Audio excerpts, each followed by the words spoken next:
আসসালামু আলাইকুম। আশা করি সবাই ভালো আছেন। দেখুন একটি ক্যামেরার ভিউ, এই ক্যামেরার ভিউটা কি আসলে এরকম?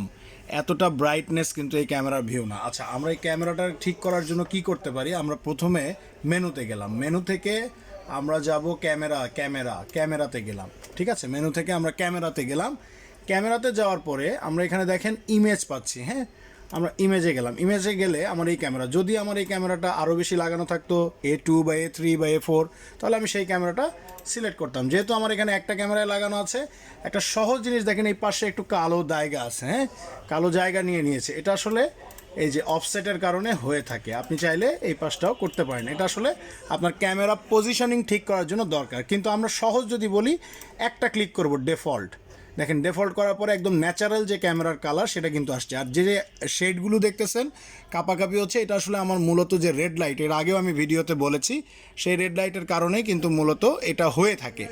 তো এটা গেল একটা পার্ট। এটা করে যদি আমার ক্যামেরার কালার ঠিকঠাক না আসে, তাহলে আমি ধরেন যে এখানে যাব, এই ভালো করে আবার দেখেন, ক্যামেরাটা বড় করে নেব। এই মেনুগুলোর মধ্যে থেকে প্রথম এই মেনুটা প্রিটিজেড কন্ট্রোল, এই মেনুতে যাব। তারপরে আমি এই কন্ট্রোলটাকে একটু সাইডে নেব, যাতে আমার এই জায়গায় যে অপশনগুলি আসবে সেটা দেখা যায়। আমি প্রথমে আইরিশ প্লাস বাটনে ক্লিক করব, করলে আমার এই অপশনগুলি আসবে।